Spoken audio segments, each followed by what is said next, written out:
በኔ በግል እምነት ፕሬዝዳንት ኢሳያስ ከሄዱ በኋላ ኤርትራ እንደ ሀገር አይቀጥልም፣ ሊቀጥል አይችልም። ምንም ማቴሪያል የለውም ሀገርነት ለመቀጠል የሚያስችል የቀረው ማቴሪያል የለም። 80 ዓመቱን የተሻገረው ኢሳያስ በፈርጣማ ጡንቻው ብቻና በሳህል በረሃ አስተሳሰብ ኤርትራን ማቆየት የማይችልበት ደረጃ ላይ ደርሷል። ኤርትራም መቀጠል የማትችልበት ሁኔታ ላይ ነች።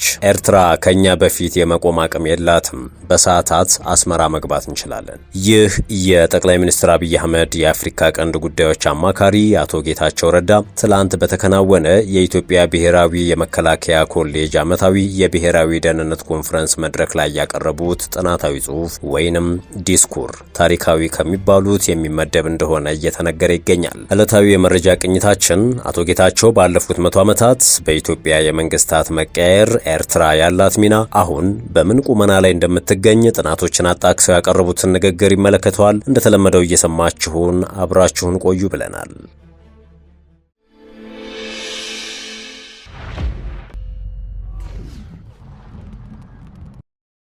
ጌታቸው አሁን ያለችውን ኤርትራ እንዲህ ሲሉ ይተነትኗታል። በዚህ ሰዓት ኤርትራ በኢሳያስ አፈወርቂ ጠንካራ ጡንቻ ብቻ የምትመራ ሀገር ነች።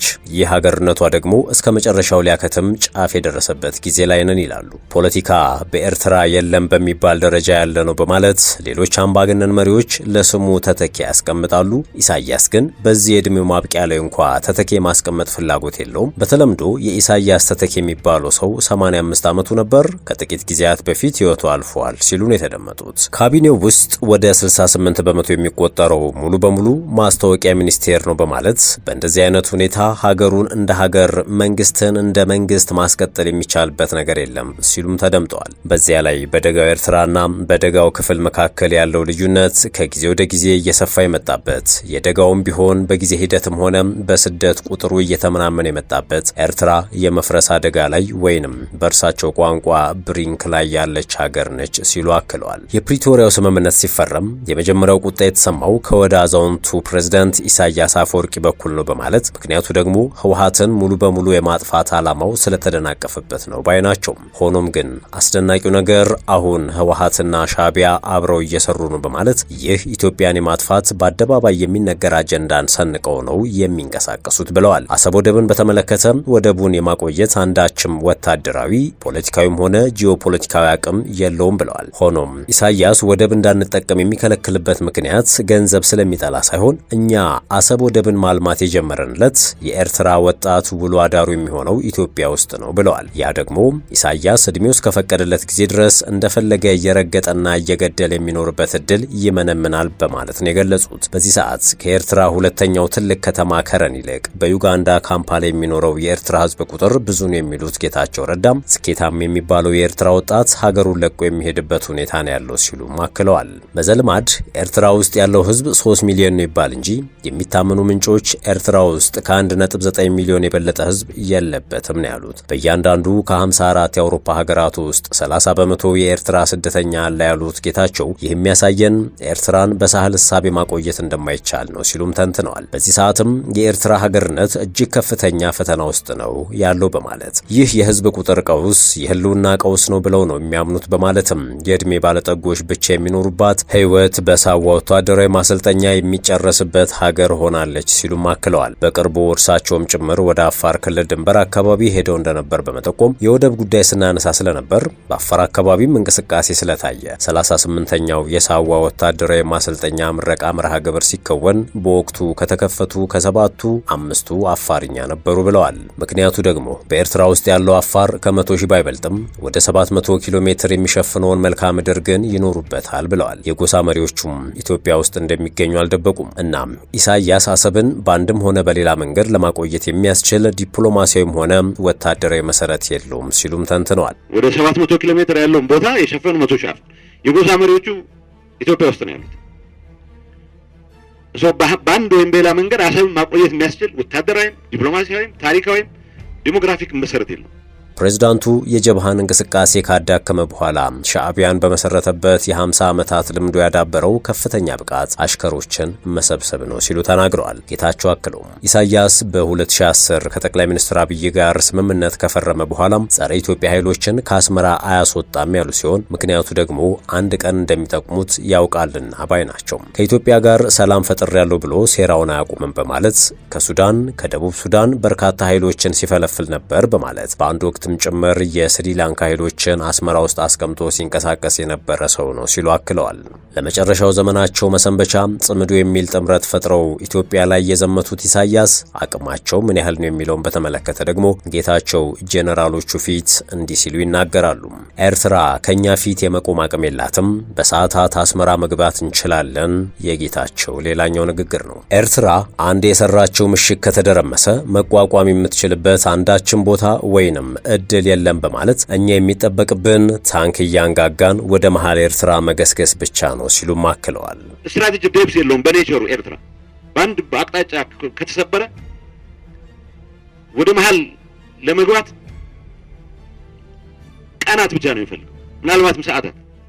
ዋናው ምሽግ ከተሰበረ በኋላ የመንዳት ጉዳይ ነው የሚሆነው። ጌታቸው ይቀጥላሉ። በአደባባይ የሚታወቀው ሀቅ የኢትዮጵያ መንግስታት ከስልጣን መወገዳቸው ከኤርትራ ጋር የተገናኘ ነው ሲሉም ገልጸዋል። ከአፄ ኃይለሥላሴ ዘመነ መንግስት አንስቶ ያሉ መንግስታት የኤርትራን ጉዳይ የምንመለከትበት መነጽር ሀገሪቱ ምንጊዜም ቢሆን የደህንነታችን ስጋት እንደነበረች ነው ሲሉ ገልጸዋል። አቶ ጌታቸው እንዳሉት የኢትዮጵያን ብሔራዊ ጥቅም ለማስከበርና ዘላቂ ቀጠናዊ ሰላምን ለማረጋገጥ የታሪክ ስህተቶችን በጥንቃቄ መመርመርና ወቅታዊ የደህንነት ስጋቶችን በስትራቴጂያዊ እይታ መመልከት ይገባል። ከዚህ በመነሳትም ባለፉት 100 ዓመታት በኢትዮጵያ የተፈራረቁት መንግስታት መነሳትና መውደቅ ከኤርትራ ጉዳይ አያያዝ ጋር ቀጥተኛ ቁርኝት እንደነበረው አብራርተዋል። የአፄ ኃይለሥላሴ የደርግና የኢህአዴግ መንግስታት ጉዳዩን የያዙበት መንገድ ለውድቀታቸው የራሱ የሆነ ትልቅ ተጽዕኖ እንደነበረው አስታውሰዋል። በ1950ዎቹ የነበረውን የፌዴሬሽን ስርዓት አወቃቀር ያስታወሱት አቶ ጌታቸው እንደ ጸሐፌ ትእዛዝ ወልደ ጊዮርጊስ ያሉ የቀድሞ አንጋፋ ዲፕሎማቶች የነበራቸውን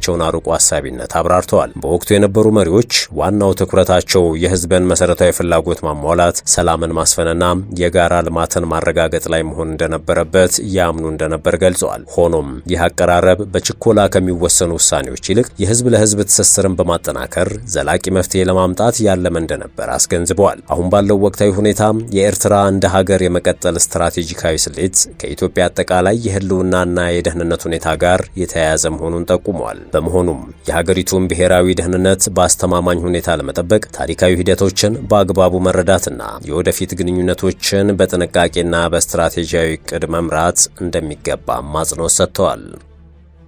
በዚሁ መድረክ ላይ የተገኙት ጄኔራል አለምሸት ደግፌ በፍጹም ሁለተኛ ዕድል አንሰጣቸውም ሲሉ ተደምጠዋል። ህወሓት አሁንም የትግራይን ወጣቶች ወደ አዲስ ጦርነት ለመማገድ ዝግጅት እያደረገ መሆኑን የጦር ኃይሎች ጠቅላይ ኤታማዦር ሹም ወታደራዊ አማካሪና የተኩስ አመራር ኃላፊ ጄኔራል አለምሸት ደግፌ ገልጸዋል። በተለያዩ የሀገራችን አካባቢዎች ለታዩት የጸጥታ ችግሮች ዋነኛው ምክንያት ጽንፈኝነት ነው ሲሉም በመድረኩ ላይ አንስተዋል። ጄኔራል አለምሸት ደግፌ ባደረጉት ንግግር ባለፉት ዘመናት የአክራሪ ልሂቃን የኔ ብቻ የሚል ጽንፈኛ አስተሳሰብ ወጣቶች ህይወታቸውን እንዲከፍሉ ሀገር እንድትደማና የሀገር ሀብት ለልማት ሳይሆን ለጦርነት እንዲውል ሲያደርግ መቆየቱን አስታውሰዋል። ጽንፈኛው ልሂቅ ከየትኛውም ብሔር ይምጣም ከራሱ የስልጣን ፍላጎት ውጪ ለህዝብ ደህንነት፣ ለሀገር እድገትና ለሉዓላዊነት ክብር የማይሰጥ ኃይል ነው ብለዋል ጄኔራሉ። አክለውም እነዚህ ኃይሎች ከውጭ ጠላቶች ጋር ጭምር በመጣመር የራሳቸውን ፍላጎት በህዝብ ላይ ለመጫንና የደም መፋሰስ ሂደት እንዲቀጥል እያደረጉ እንደሚገኙ ጠቁመዋል። የህወሓት ቡድን በአሁኑ ወቅት በህዝብ ላይ የግዳጅ ወታደራዊ ምልመላ እያካሄደ እንደሚገኝና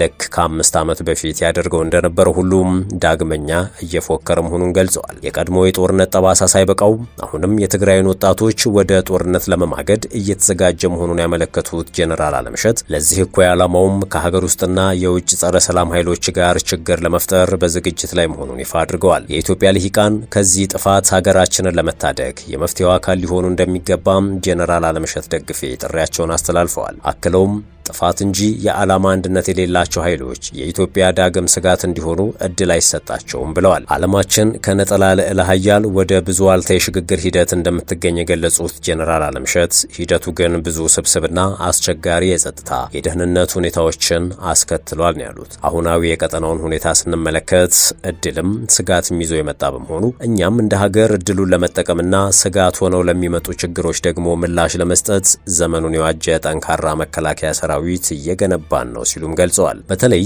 እኛ በምንገኝበት የምስራቅ አፍሪካ ቀጠና ያለው የኃይል አሰላለፍ የመካከለኛ ኃይሎች ተጽዕኖ እየታየ ያለበት በመሆኑ ይህንን ከኛ ብሔራዊ ጥቅም አኳያ አስታርቀን ለመሄድ በሳል የሆነ ስትራቴጂክ መከተል ይኖርብናል ሲሉም ገልጸዋል። በኢትዮጵያውያን የተባበረ ክንድ ተሰባብሮ የነበሩ የሀገር ጠላቶች ዛሬም ከብሔራዊ ጥቅሟ በተቃራኒ የቆሙ ኃይሎችን አሰባስበው ለዳግም የጥፋት ተልዕኮ እየተዘጋጁ ነው ያሉት ጄኔራሉ ለእነዚህ ባንዳና ባዕድ ኃይሎች እድል መስጠት አይገባም ሲሉ አሳስበዋል። ሰራዊቱም ይህንንና ቀጠናውን ታሳቢ ያደረጉ ሙሉ ወታደራዊ ዝግጅት በማድረግ የተለመደውን የጀግንነት ገድል ለመፈጸም በቂ አቅም አለውም ሲሉ አክለዋል። ውድ የሸገር ታይምስ ቤተሰቦች የሰዓቱ የመረጃ ጥንቅራችን ይህን ይመስል ነበር።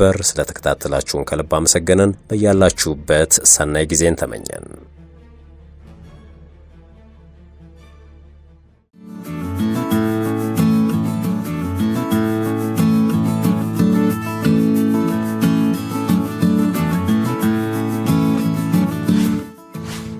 ሸገር ታይምስ ሚዲያን ሰብስክራይብ በማድረግና ደወሉን በመጫን ይከተሉን።